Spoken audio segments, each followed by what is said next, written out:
Part 1 of General Science. Science basics and definitions and general science principles.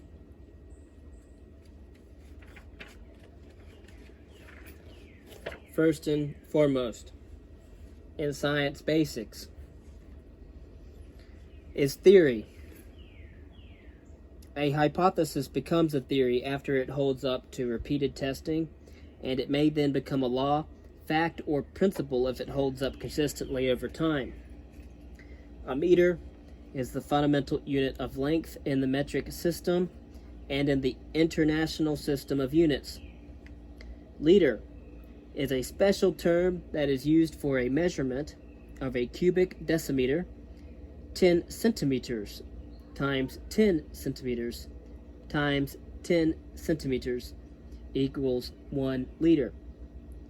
A gram, on the other hand, is a unit of mass in the international system of units. It represents 1/1000th, or represented as a decimal, 0.001 of a kilogram.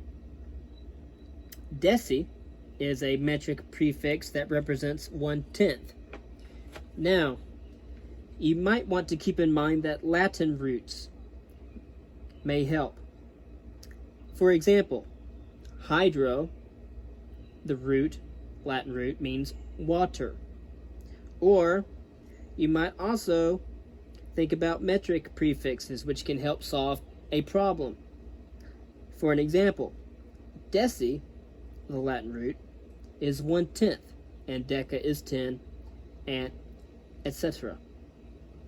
And you might want to pertain to what is at hand and use your common sense to eliminate distractors. Continuing on, mega is a metric prefix that represents 1 million. Milli is another Latin prefix, is a metric prefix meaning 1,000th. So a milligram is 1,000th of a gram. Geology is the study of the physical and dynamic history of the earth. Meteorologists study the weather and attempt to predict it. A paleontologist would study fossils of plants and animals of prehistoric life, including dinosaurs. An archaeologist studies past human life and cultures by recovering evidence and examining materials left in a given area. Weight exists because gravity exerts a force on mass.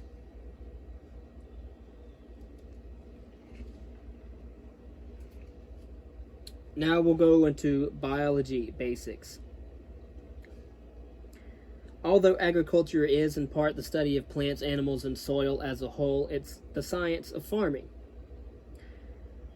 Botany is the study of plant life. Ecology is the study of the interactions of organisms with the environment.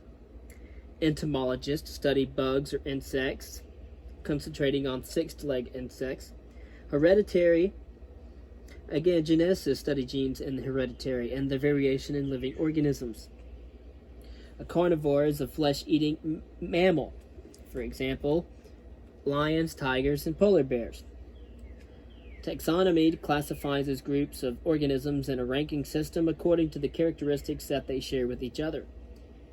Scientific groupings do not follow specific rules, at least not enough to completely shut out debate. So you find some experts who are yay and some who are nay about the classification groups. And so, we're talking about disagreements among scientists about where an organism belongs.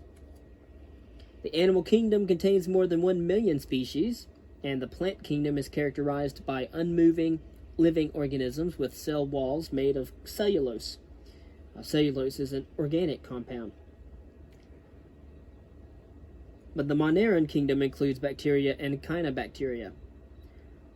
Amoebas belong to the kingdom of protists because they were one-celled organisms. They are one-celled organisms. So amoebas belong to the kingdom of protists.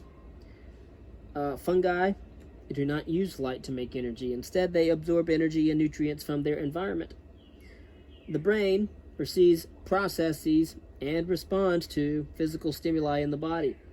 And again, this is the central nervous system. The heart receives blood from the body, sends it to the lungs to be oxygenated, and then returns it to the rest of the body. And that is the circulatory system. The rectum is part of the digestive system. It helps eliminate waste after the digestive system gets energy from food or nutrients. And of course, that is digestive system. Then the musculoskeletal system, in which bones support the body, including the muscles and tendons, allowing the body to move more effectively. Humans inhale air, use oxygen, inhale carbon dioxide. The nucleus holds a cell's genetic material like DNA. Again, that's the nucleus of a cell. Cytoplasm is a watery, gel-like substance found in between the cell membrane and the outer membrane of the nucleus.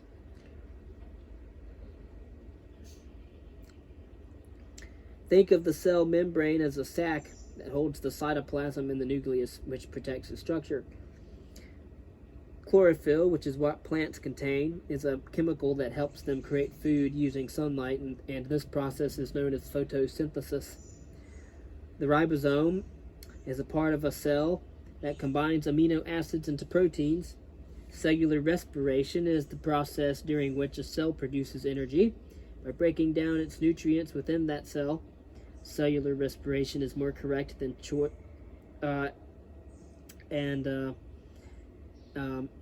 and metabolism involves not only breaking down nutrients but also building molecules. Photosynthesis occurs in plants when they use sunlight to make energy by converting carbon dioxide and water into glucose and oxygen. Osmosis occurs when a solvent, such as water, moves through the cell membrane in order to equal out the solvent concentrations on either side. Mitosis, on the other hand, occurs when the nucleus of a cell divides to form two cells with identical chromosomes. Meiosis, on the other hand, occurs when a cell divides to form egg or sperm cells, and each parent cell divides into 4 cells, also dividing up the chromosomes, so that when an egg and sperm cell join at fertilization, they add up to the appropriate number of chromosomes. For humans, for example, that would be 46. To tell whether or not the offspring is a boy or girl, the mother's sex chromosomes contain only X chromosomes, while the father contributes either an X or a Y, which determines the sex of the offspring. Genes come in pairs. One gene is always more likely to express itself than the other.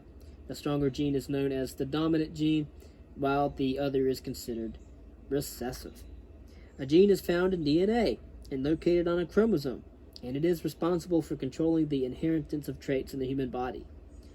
A vacuole is more or less a storage area of fluid within the cytoplasm of a cell. Mitochondria are found in the cytoplasm of a cell, and they produce energy for the cell using stored fats, proteins, and enzymes. The coronary sinus is a collection of veins that forms a large vessel, and that vessel is used to collect blood from the heart muscle. That's the coronary sinus. Cardiac skeleton. Cardiac skeleton isn't real bone. It does separate and support the atria and general structure of the heart. The aorta is the largest artery in the entire human body. It originates at the left ventricle of the heart and extends down to the abdomen. All right, so that's our brief video on science basics and biology. In the next video, we will talk about chemistry, astronomy, and probably geology. I'd say we'll talk about geology. Unless we can just go over chemistry real quick. We'll just go over chemistry because chemistry is not that much. Just to repeat, I do briefly want to say a few things about biology and about basics. Again, science basics mostly includes definitions and general scientific principles, while biology, which we've just covered, It deals with body systems, certain things like genetics, cell structures. There's also plants and animals, the relationship of those plants and animals to their environment. And now that we're moving over to chemistry, we're going to start to think about reactions, water elements, water energies, and chemical mutability, or chemical changes. So now we're going to delve into chemistry basics. Water reaches its boiling point at 212 degrees Fahrenheit. 100 degrees is the Celsius scale metric, standard worldwide, and is the boiling point of water on that scale. 0 Kelvin. The temperature 0 on the Kelvin scale is considered absolute zero, meaning nothing can get colder than that point.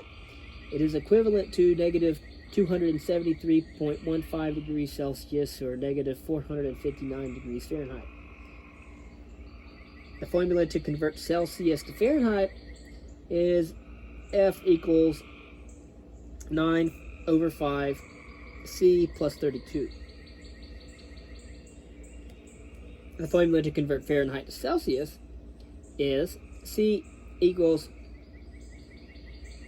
F minus 32 times 5/9.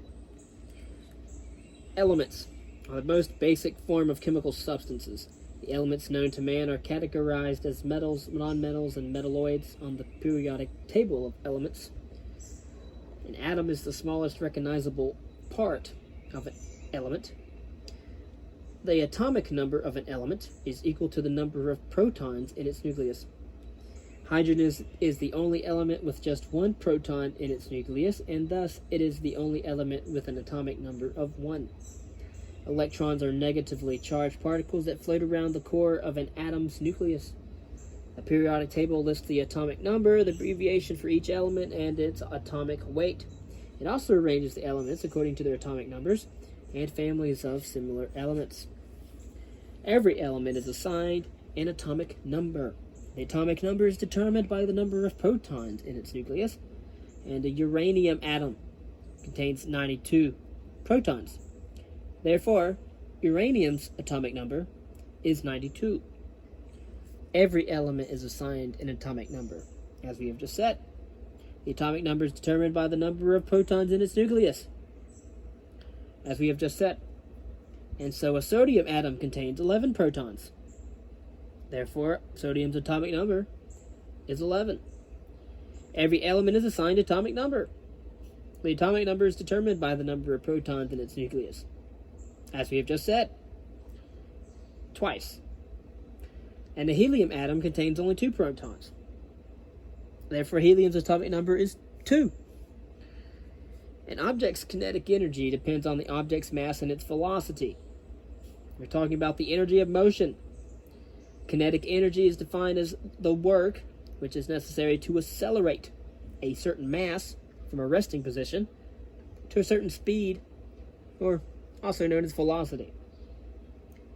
When a physical change, such as freezing or heating, occurs to an element, the molecules themselves do not change. They don't change. The periodic table classifies elements that are like each other. For example, a group of rare earth metals on the periodic table. A product is a new element or molecule that results from a chemical reaction. And when liquid water changes to a gas or a solid, the molecules themselves still remain H2O. Therefore, only a physical change occurs. Plutonium is a radioactive element, chemically similar to uranium. Both appear on the periodic table within the actinide series. Magnesium is responsible for more than 300 chemical reactions in the body, and it is essential for proper nerve and muscular function. Osmium is a dark bluish brittle heavy metal that has a very high melting point. And mercury. Mercury is a very poisonous metallic element that is in a liquid form at room temperature. So we just covered science basics, biology basics, and chemistry basics. In the next video, we will cover astronomy basics, geology basics, meteorology basics, and that's that.